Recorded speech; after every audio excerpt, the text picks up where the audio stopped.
I went to school to be a speech pathologist, which is what my career was in. The catalyst for change was my daughter. Izzy was born in January of 2000. About 3 weeks later, I separated from my husband at the time. I had a pretty strong aha of that. I didn't want to raise a child, thinking that that's what love in a marriage was about. Made the decision that I had chosen to become a mother and to have a child, and I had a responsibility to her. Andrea Duffield will be the first to tell you the through line from a speech pathologist to aerospace manufacturer is not obvious. But then again, neither was going back to school while working full-time as a single mom with a 10-month-old daughter. Andrea built a business plan as her MBA final project, turned it into a chain of pediatric therapy clinics, built that into the largest pediatric provider in the state, and then walked away. To run a nonprofit that enables people the rest of the world might have written off to find work and worth in manufacturing aircraft parts. So perhaps, when viewed from the right perspective, the through line of Andrea's professional life is obvious. It starts with a deep commitment to protecting and caring for one small person, and expands to become a professional life dedicated to protecting and caring for many people. I'm Aaron Burnett, and this is Andrea's story on Moments That Matter from EO Seattle.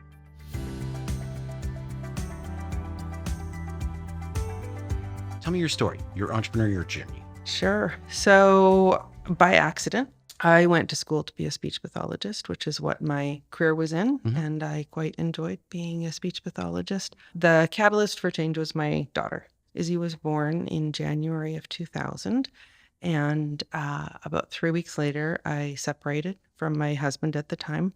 I had a pretty strong aha of that. I didn't want to raise a child, thinking that that's what love in a marriage was about. A whole lot of baggage in there that doesn't really matter, but made the decision that I had chosen to become a mother and to have a child, and I had a responsibility to her. Yeah. And so when I did that, there was okay, well, we'll always be okay as a speech pathologist, but I felt a really deep responsibility to her and the choices that I made. So when she was 10 months old, I decided to go back to school to get my MBA, which was tough, working full-time, baby, going to school full-time. Yeah. For the company I was working for, I developed a business plan as my final project, which was for the pediatric clinics that ultimately, so that was the business plan for school, which we then opened the first clinic based on that with the company I worked for, opened a few others. And in 2006, they gave me the opportunity to purchase those clinics and then run them as my own. So it was a pretty cool way to go from school to a very long school project on someone else's dime for a few years, and then take over operating it. Grew that to multiple clinics. At one point, we were the largest pediatric provider in the state. 2015, I brought on a business partner for an area of the business I wanted to expand to. Lesson learned there in how you vet someone and know about truly how you look at running things and your values mandates that you had, because we were not aligned. If you have two people at the top that are not aligned, just we created chaos for everybody within. By 2018, we ended up that we shut down part of the business, we sold part of the business, and had to separate and end things with that. It's another painful story, but lessons learned. Finished all of that in 2019. Took a little bit of time to figure out what I wanted to do next. Decided I didn't want to start something new, but found a unique opportunity to be running a nonprofit, Bridgeways. It's unique because it's an employment social enterprise. So we have one side that we're doing contract aerospace manufacturing, which we run the same as a for-profit business, but more than half of our employees are what we call mission-based, folks that have been challenged with chronic under or unemployment, primarily related to mental health challenges. So creating a workspace for people that allows them to maintain ongoing work with decent pay, right? It's they're working at the same level as anyone else that's building airplanes, but then we're able to take the money from that to use to fund our social programs. So which range from homeless outreach, jail diversion and transition, supported employment, supported housing. So I get to be entrepreneurial and run that side of the contract assembly. A big lift because, the through line from speech pathology to building airplanes is not really obvious. Yeah, it's just a little. So it was a big challenge for me figuring out what I was doing. And I thought the medical field had a lot of acronyms, but Yeah. aerospace and Boeing, they beat it. So just kind of figuring out that and getting to do that entrepreneurial side. And I've always been very committed to sort of social service type of work, giving back, doing things within the community. So it's been a beautiful blend for me of being able to work, but do work that does good. Yeah. It's been a journey, but it's been up and down, but fun. How big is Bridgeways, either in terms of people served or the staff that you have? We're around 75-ish, 80 employees. Yeah. 50 to 60 of them are going to be on the manufacturing side. And then the social and community services, 15 to 20 folks in that area. Saying how many folks we serve can be challenging because we have some programs, like our mental health court programs, that case manager will serve a small number of people for 2 years because it's intensive services. Homeless outreach programs, their services can be just very brief. So they can be making contact with over 1,000 people in a year. Yeah. I would say for last year, probably 1,000 to 1,500. But then the others are going to be serving various numbers. So I think it was less than 2,000 this last year when we added all in terms of folks in Snohomish County. And we're on a big growth trajectory. Yeah. Part of Boeing right now has gotten a lot of things sorted out, and there's a lot of building and growth going on. So it is an exciting time. We brought back 2 employees that had, over the pandemic and that time, that had been laid off, just came back. And I think we brought on 5 new manufacturing folks this week. It's got a big curve going up right now. That's great. How do you create an environment, or I guess what sort of things do you have to do to support people who have mental health issues, but also need to do work that is demanding, needs to be precise? It's a challenge, and I don't think we always have it completely figured out. We do a lot to focus on our values. One of the things that I believe strongly in what we do at Bridgeways and overall is that it is not helpful to give someone a handout. It is helpful to give them a handout. Now, I'm not saying that we shouldn't provide food or basic necessities to people, but in general, to help someone to be living at their best lives for them, it's about a hand up. We work really hard to be pretty direct and thorough on our training things of what we're doing and what our expectations are, but also knowing coming in where someone is at so that we can start where they're at and have our expectations for what they can be doing at a rate that they can do. So we have some employees who can't work full time, and they won't ever work full time. We have some employees who can't work full time now, but over the course of time can add more time to what they're doing. We have some folks who, depending on the time of the year, will need to work less. So we have some folks that holiday times can be very triggering. This time of year can be triggering. So we do have to deal with a lot more sort of leave of absence type of things. We will adjust when people's start times are. Like a lot of manufacturing facilities, our shift starts at 6 and it goes till then. We have some folks that have to take medications in the morning and need a period of time for those medications to be able to kick in. Sure. And if we said you have to be here at 6 a.m., it's not going to be sustainable for them. Yeah. And it's as simple as having them start at 7, right? So it's not always big things with it that we have to be doing. But then we also look at, in terms of creating belonging, like the types of things to do that we support people and events. So when I first came in, I was like, we should do a holiday party. Let's go do something here. And it wasn't really well attended. And I was naive to that because we have a lot of folks who anxiety is a very big deal. And social anxiety is an even bigger deal. So to ask them outside of their work to go to an unfamiliar place, where there's going to be unfamiliar people, wasn't the best idea. Yeah. We do our holiday thing that we do a lunch at work on a work day. People love being able to do that. They get to break bread together and have that time together in a familiar environment for what they're doing. We do things like we have a sundries cabinet, toothpaste and hairbrushes and shampoo and conditioner and things like that. And we've done a lot to improve the wages of what people have, having things that are not expensive for us to have there, that if someone needs that, those toiletries, then great. buy people shirts and sweatshirts and sweaters. So when you start, you get one, and then every holiday and different things. So folks aren't having to think so much about what they're wearing at work. That's again kind of like a differentiator of where people are at, and it kind of equalizes things for people. So it's not always big things.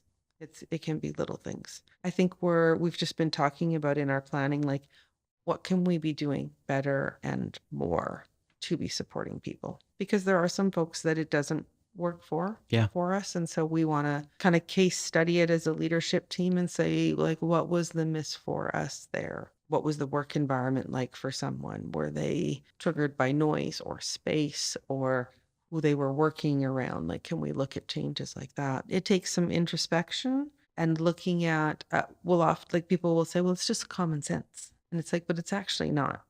Because common sense is only common if you learned that as a child. If you haven't learned those things, then it's not common sense about what you talk about in the break room, or if you take food out of like, we have to be aware of really looking at that whole person and that person first. It's fascinating. It is. Yeah. It is. It's an interesting way to look at things, and it's changed how I look at the world a lot. I think EO has also taught me this a lot too, not judging a book by its cover, and really looking at people individually and recognizing you can be the most put together person in the world, but what's going on inside can be very different. And you can also show up not looking like the most put together person in the world, but be just fine. Yeah. I've had some whoopsies for myself of having to say, I had some preconceived notions and judgments there that I should be checking at the door and recognizing what I'm doing. Yeah. Before we continue, I want to tell you about the community that made this podcast possible. The Seattle chapter of EO, that's Entrepreneurs organization. It's not networking, it's not selling to each other, it's real entrepreneurs sharing real challenges and solutions. If you have a business that does at least $1 million a year in revenue, and you're curious about joining a community that gets what you're going through, check out EO Seattle. What brought you to EO? So Steve, my husband, brought me to EO. I met Steve right at the transition of when I was going to be taking over ownership of Mosaic, my prior company. Yeah. He was already a member, so I kind of thought he was in a cult at first. Sure. That's kind of a typical spouse kind of reaction. Common. Yeah. Like, you're going to go do what? Okay. Right. Tell me about it. I eventually joined Spousal Forum, which to this day is some of my strongest forum experiences in EO. I think it's such an underutilized resource. All of the other members in my spousal forum also either had their own businesses, were key partners in their spouse's business. It did so much for me, for not just understanding myself, but also seeing other couples and how they went through challenges of businesses together, or what they did and didn't communicate. So I did that for several years. And then I ultimately decided to join full EO, primarily for more access to more learning, right? There's a limit to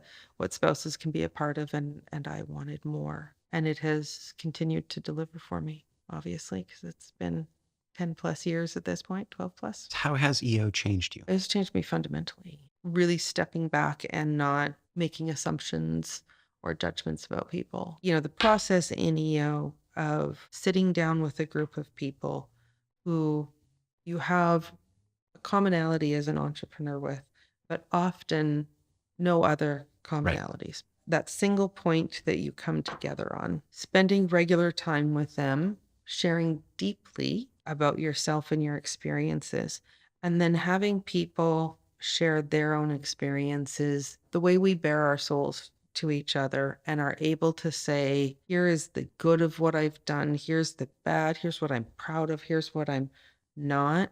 And being able to share that, us all to be able to learn from it, is a huge gift to receive. It also feels like a good gift to give back to my community. The ability to listen and just hear people and really see, well, I thought there was only one common thing. Right. Each person that I've met, I can find other commonalities. And I think my biggest learnings in EO have actually been with the people who I went into thinking I have the least in common with. A former board member, Dave. You know me, I would consider myself fairly progressive, and I would consider Dave fairly conservative.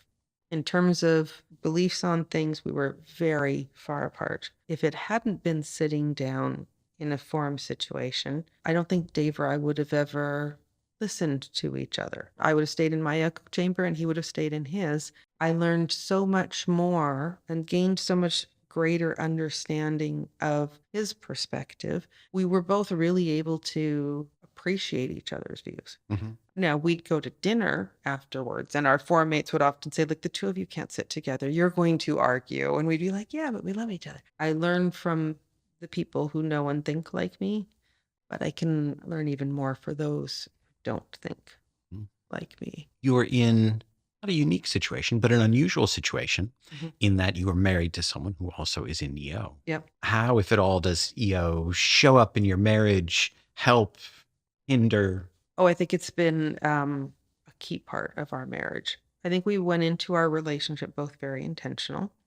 We both knew really what we wanted, both of us a second marriage. So saying, well, these are the things that I want and are important. And EO has been really helpful for us in being able to communicate those things and share and listen to each other. Steve and I, we don't so much now. We still share our updates, but for a long time, we would have like a monthly date and we would share our updates with each other that we'd done in forum. Because you tell things different in your update than how was your day, and kind of have those learnings like, oh, like that was a high for you this month. And I hadn't, like, that didn't even really register for me, or this happened and that affected you more deeply than what I realized. We don't do a lot of telling each other of you should and wouldn't. I mean, certainly I make sure to tell him a lot of things he should be doing because that's my wifely duty, but really being able to hear each other more and listen to that perspective without saying, but this is what I want and this is how I want. And part of our wedding vows, and we sign every card that we have to each other, is that we say, I get you. Not only like, how lucky am I that I get this like amazing guy in my life, but also that we both feel like I get him. It significantly impacted how we raised our kids. When there would be things going on with them, very much of like, especially in their teenage years, like sharing things that we did and or didn't do, and not saying what they should do. But there was a time when I got in a car with my friends and we did this and this was the outcome that wasn't like being able to share, like, I went and did this exchange when I was in high school and these were the amazing experiences that I had. You get to decide if you want to do it, but here's what I did and what happened for me. Kind of share our knowledge and experience, and I think tried to give them some more agency to be making decisions rather than telling. Yeah, I think that's wise. Even just the habit of saying my experience has been rather than you ought to makes such a big difference. Yeah. When you reflect on your business career, your entrepreneurial career, what has been possible with EO that might not have been possible otherwise? How's your trajectory been different? So I went to school because of a situation, but it wasn't on my radar long term. So I didn't come into owning my business with prior experience of thinking about like, what's the network that I'm casting and doing in order for if I want to build things. So I didn't have any relationships with any bankers or accountants or real estate brokers, business, like things like that. So I met Steve right as I was looking at taking over operations, and we'd gone for lunch. And our next date was we met at happy hour, and he showed up with a folder for me of information on some like business insurance things that, because we had been talking about, and he said, I'd been at this presentation and they talked about this, so I made a copy of it for you. And it was information about business insurance that I would not have known otherwise and contact that he got from an EO presentation. The starting out for me with EO, I was moving clinics, adding clinics. I didn't know any commercial real estate brokers. I needed to do things differently with financing. So EO gave me direct access to resources for helping to build the business. Some through SAPs, some through other members, Alan Chafee has been someone that I have worked with multiple times as I'm looking at, because I bought another clinic one time. And so they went through and helped me look at their financials. With Bridgeways, we've looked at a couple of opportunities and we've utilized their services. I don't have to go out and vet Right. someone the same way Yeah. because it's already a trusted Right. partner, whether it's a member or not. So in the actual building of the business, there's that. I think whenever I have had a challenge, if you put it out into the EO community, someone answers and they answer like faster than AAA does when your car is on the side of the road. Mm-hmm. Of like, hey, does anyone know someone that does blank? That sort of vast amount of knowledge Yeah. of experiences that on your own you just don't know. Expanding from that, going beyond the chapter level, starting to do things regionally and globally. I mean, EO has exposed me to and given me the opportunity to travel the world. I've been to multiple GLCs. I'm leaving on Friday for the president's meeting in the Dominican Republic. We'll be in Dublin in April. I've met people in chapters around the world. We did a group event in Vietnam with the Nashville chapter and the chapter in Vietnam, where we did an amazing race around the city on the back of scooters. Like, I don't know how else I would have ended up doing Right. that. Right. I went to Pacha in Ibiza with EO members from Switzerland, right? Like, how would that have happened? It wouldn't have happened. From the day-to-day of like basic business insurance and where I'm banking to elder care and dealing with that, travel and once in a lifetime experiences. I don't know where it hasn't contributed. Yeah.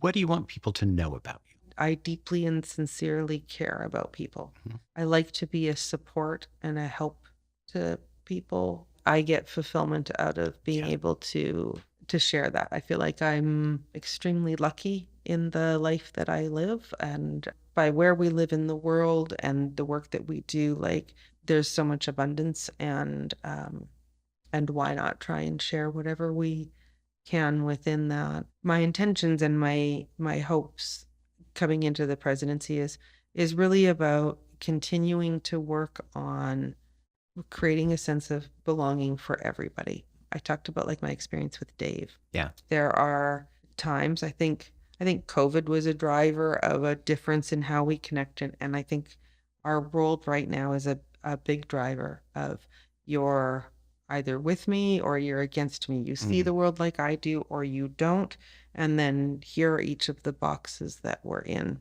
I think some of those boxes are there for people's comfort and safety. I think we have different groups within, like the Women of EO is one group of having that to be a good, safe place where you feel like you don't have to explain yourself quite as much. I think we can have those spaces of belongings within that and across that. Mm-hmm. I really want us to continue to be working to say, how do I create spaces where other Dave and Andreas can be together and have meaningful conversation without opposition. I was at the EO Legends event this morning. The folks that were on the panel have been in business for decades. And as they look forward, like we reach a certain point where we can be doing more to be giving back and seeing like the changes that we can make in the world.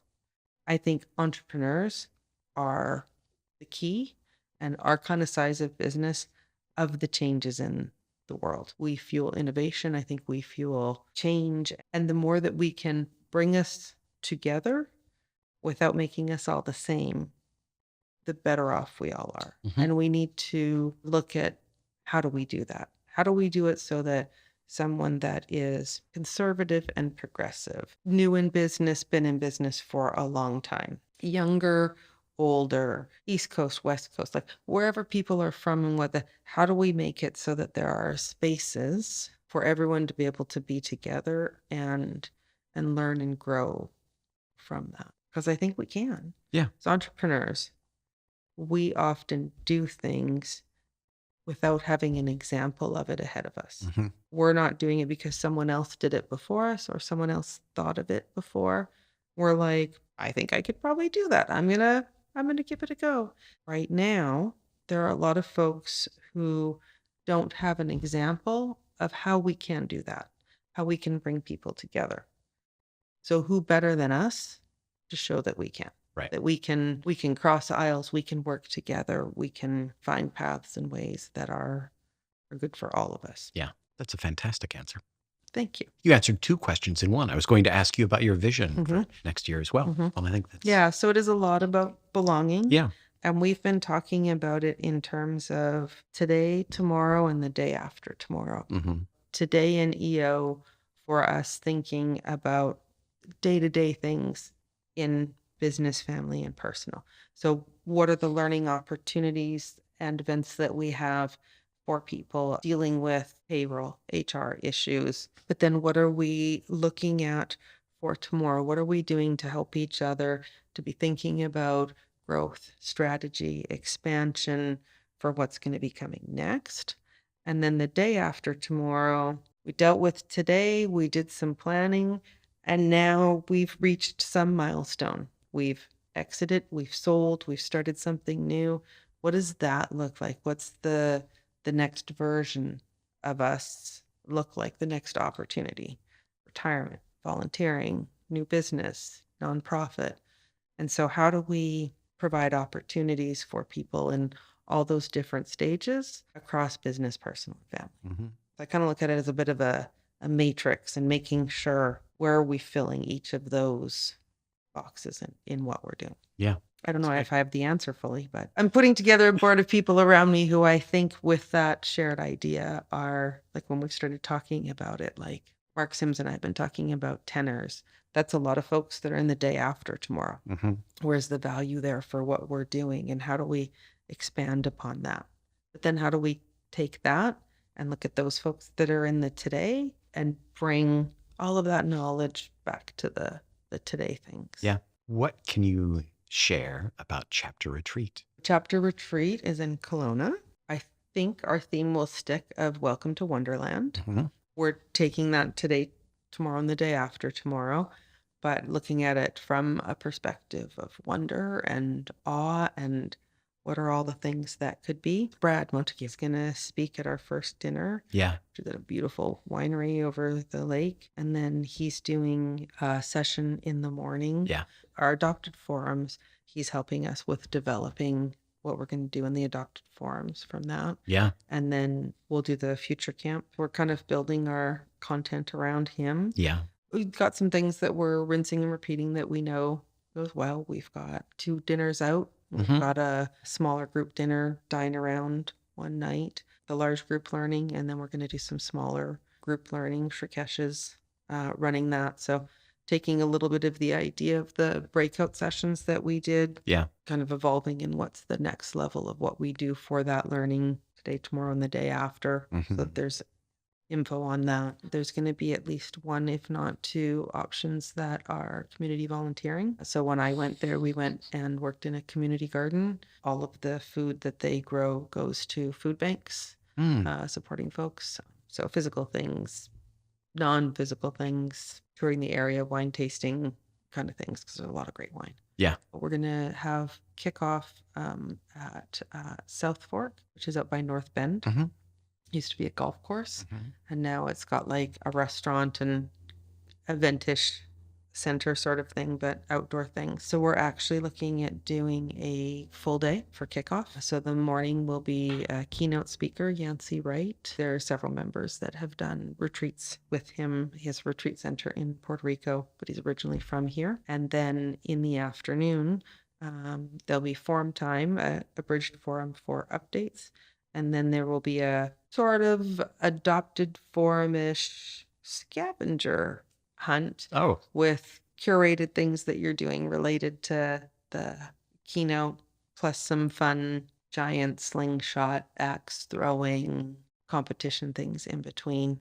Make it a little fun. And then it's kind of an outdoor area. So we're doing like a barbecue cookout kind of a dinner. That's great. Yeah. I'm going to try and bring back some learning things that we used to do a little more regularly. One of them, we've started talking with the folks at Profit Mastery.